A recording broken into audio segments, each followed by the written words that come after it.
Viewers, আমরা এই মুহূর্তে ঢুকলাম যে দোখলা দিকে যে রাস্তাটি ঢুকছে এটি হলো যে জলছত্র যে 25 মাইল থেকে ভিতরে যে পাকা রাস্তা, এই রাস্তা দিয়ে আমরা দোখলার দিকে যাচ্ছি। এটি দোখলা রাস্তা, এখান থেকে 6-7 কিলো রাস্তা হবে পিকনিক স্পট, যেটি ওই ঘরের ভিতরে যে পিকনিক স্পটটি, এটি 6 থেকে 7 কিলো রাস্তা এখান থেকে।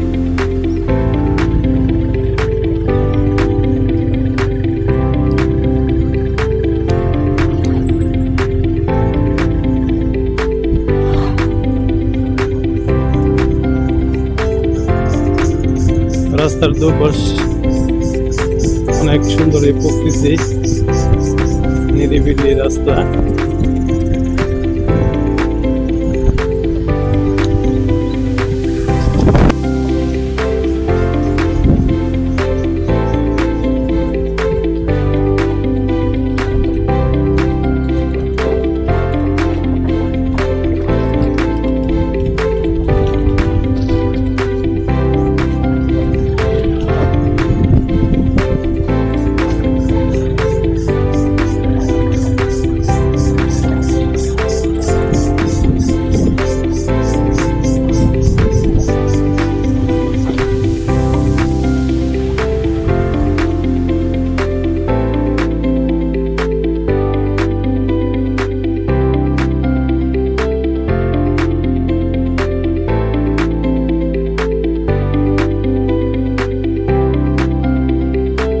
ভিউয়ার্স, আসসালামু আলাইকুম, welcome to my channel blog by Sohel. আপনাদের স্বাগতম। ভিউয়ার্স, আমি এই মুহূর্তে আছি আমাদের টাঙ্গাইল মধুপুর যে জাতীয় উদ্যান, এটা দোখলা পিকনিক স্পট। এই পিকনিক স্পটের ঠিক সামনে আমি অবস্থান করছি।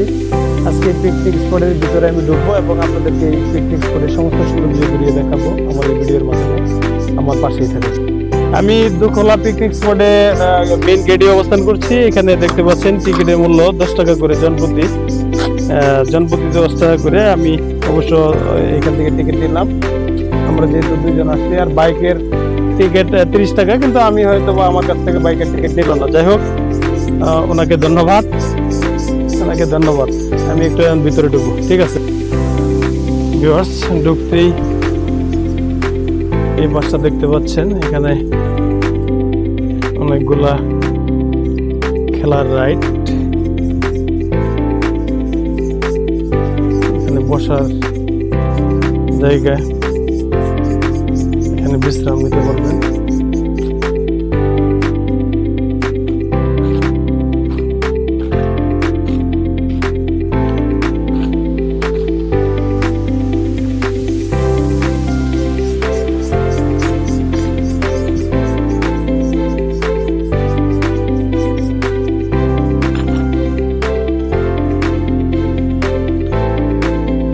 এখান থেকে আমি বেরিয়ে পড়লাম।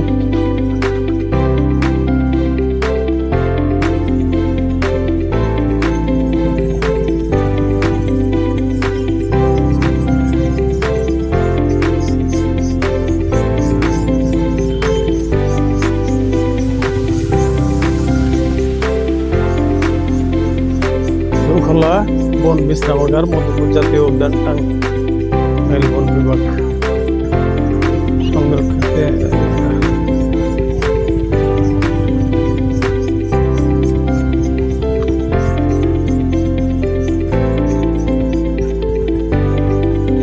দেখতে পাচ্ছেন দোখলা পিকনিক স্পটের ভিতরেই এই একটি রাইড, বাচ্চারা এখানে খেলাধুলা করছে। এই রাইডে টাকা কত করে? 20 টাকা জনপ্রতি, না? এটি একটি রাইড, বাচ্চাদের রাইড। এখানে বাচ্চারা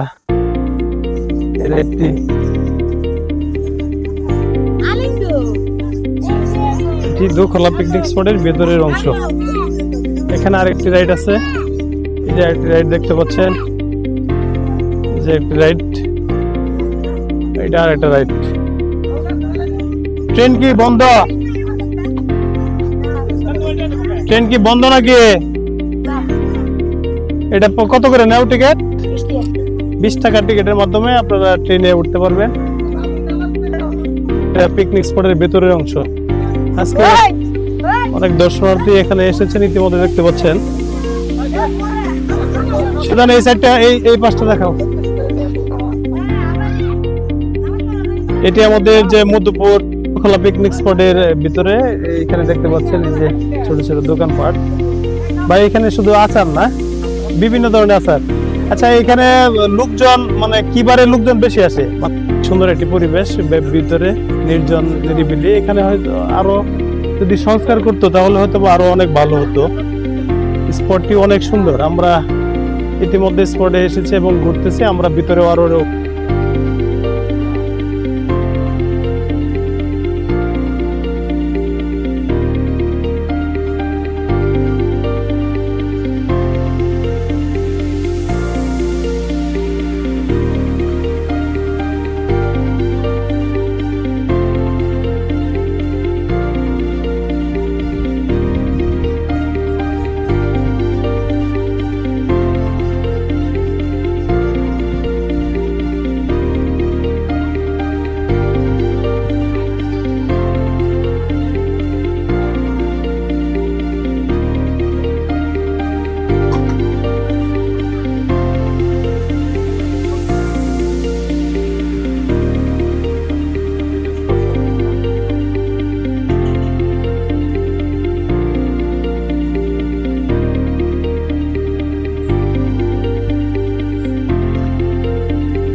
এই পিকনিক স্পটের বনের ভিতর দিয়ে যাচ্ছি।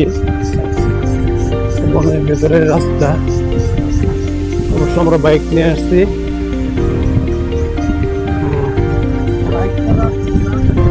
এখানে বাইক ছাড়া আসা খুব কষ্টকর, কারণ অনেক ভিতরে অনেকটা ভিতরে যেতে হয়। কিন্তু এই বন জাতীয় যে উদ্যান, বিশাল এই বড় উদ্যান, এই উদ্যান আসলে হেঁটে এইভাবে ঘোরা সম্ভব না। যার ফলে আপনারা যারাই আসবেন বাইক নিয়ে আসবেন এবং সঙ্গে বেশ কয়েকজন নিয়ে আসবেন। একলা রাস্তা নামাটাই ভালো, বেশ কয়েকজন থাকলে সুবিধা।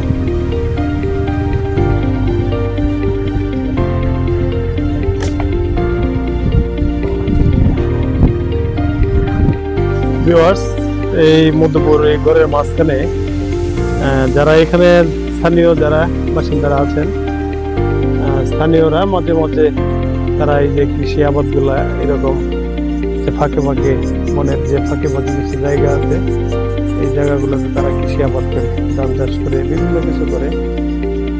এখানে স্থানীয় লোকজন যারা তারা এই আবাদ গুলা করে।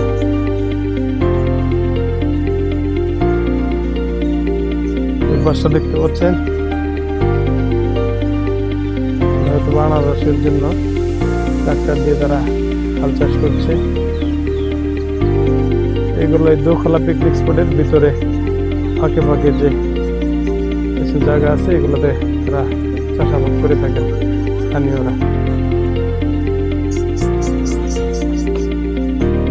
সিঁড়ি বেয়ে উঠছি, কষ্ট হলে ভালো লাগছে।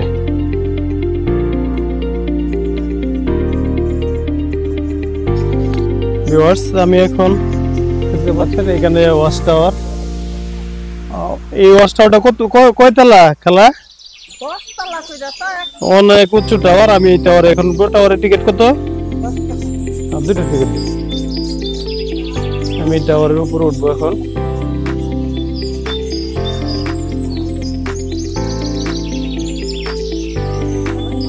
দুজন এই টাওয়ারের উপর থেকে কি দেখা যায়?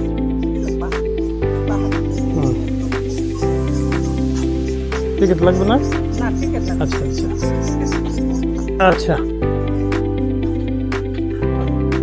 আমি উপর দিকে উঠছি।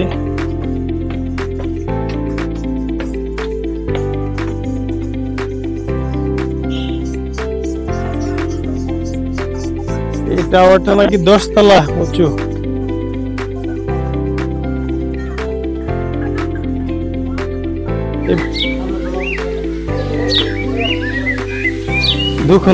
দোখলায় পিকনিক স্পটের যে সর্বোচ্চ উঁচু টাওয়ার, এই টাওয়ারে আমি এখন অবস্থান করছি। আসলে উঠতে অনেক কষ্ট হয়েছে, অনেকগুলা সিঁড়ি, প্রায় 10 তলা সমান এই টাওয়ার থেকে আপনাদেরকে বাইরের অংশটা দেখাচ্ছি।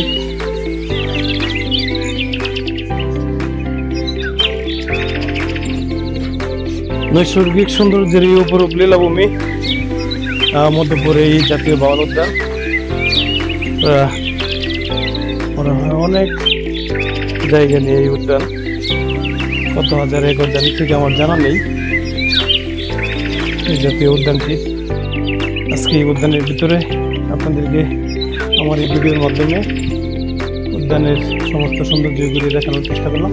এই বাসটা একটু দেখাও, ওই একটা দেখাও, খুব ভিউটা অনেক সুন্দর। ওই টাঙ্গাইল ময়মনসিংহ টাঙ্গাইল যে হাইওয়ে রোড, এই রোডের পাশে যে জলছত্র বাজার 25 মাইল যেটাকে বলে, এই 25 মাইল বাজার থেকে ঠিক 7 থেকে 8 কিলো ভিতরে এই দোখলা পিকনিক স্পট। এই পিকনিক স্পটটি আসলে অনেক সুন্দর, অনেক পুরাতন একটি পিকনিক স্পট। এখানে কর্তৃপক্ষ যারা আছে আমার এই ভিডিওর মাধ্যমে তাদেরকে বলবো যে এখানে দর্শনার্থীদের জন্য যদি আর একটু সুন্দর করে দেয়, সবকিছু যদি তাদের আর একটু গোছানো থাকে, তাহলে হয়তো বা দর্শনার্থী আরো আসবে, সরকারের রাজস্ব খাতে আয় হবে। এটি মনে হয় করা উচিত। যেহেতু এই দোখলা পিকনিক স্পটের এই টাওয়ারে বেশ কয়েকজন ছোট ভাই ব্রাদারদের সাথে দেখা হতো, টাঙ্গাইল থেকে আসতেন। ভাই আপনারা কোথায় থেকে আসতেন? আচ্ছা আচ্ছা, এই পিকনিক স্পটটিতে কি আজকে প্রথম আসছেন না এর আগে আসছেন? এর আগে আসা হয়েছিল, আজকে আবার আসছি। জায়গাগুলো আসলে অনেক সুন্দর, প্রায় প্রায় আসা হয় দেখতে। চতুর্দিকে বন জঙ্গল না? জি। আর এখানে কি ওয়াশরুমের কি সুব্যবস্থা আছে বা দেখছেন? ওই তেমন কি নাই। আচ্ছা, এদিকে ওয়াশরুম হলে মনে হয় একটু ভালো হবে। তারপরে এখানে আরো যদি যে স্থাপনাগুলো আছে, স্থাপনাগুলো যদি আরো সুন্দর করা হয় তাহলে হয়তো দর্শনার্থীদের জন্য ভালো হয়। আচ্ছা ঠিক আছে, ধন্যবাদ আপনাদেরকে।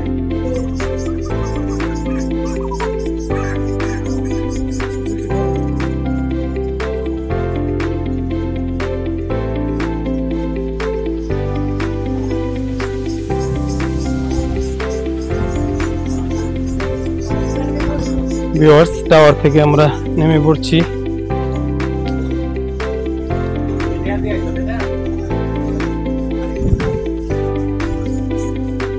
আমরা এখন টাওয়ার থেকে নেমে পড়ছি, প্রায় 10 তলা উঁচু এই টাওয়ার।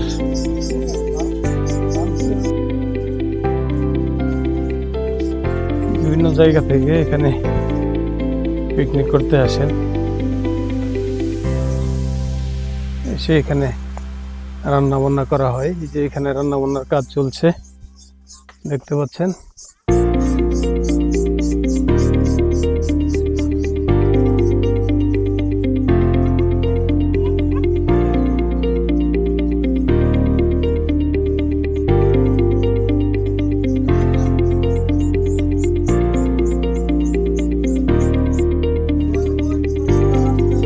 ভাইরা কোন জায়গা থেকে আসছেন?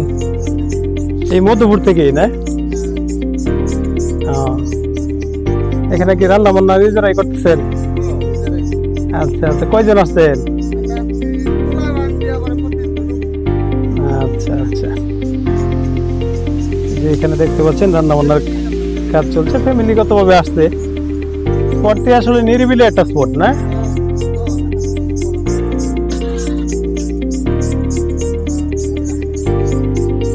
যে এখানে রান্না বান্নার জন্য এখানে বেশ কিছু চুলা দেখতে পাচ্ছি আমরা। এই যে এখানে চুলাগুলি আছে। চুলা সিজন টাইমে অবশ্য এখানে অনেক সুন্দর এই খোলামেলা মাঠ, বিশাল এই মাঠটি দেখতে পাচ্ছেন আপনারা। মাঠেই কিন্তু পিকনিকের জন্য এখানে বিভিন্ন ধরনের বাইক গাড়ি এগুলো নিয়ে তারা পিকনিক স্পটে আসেন। এখানে তারা পিকনিক করার জন্য এভাবে আসেন, তারপরে এখানে রান্না বান্না করেন।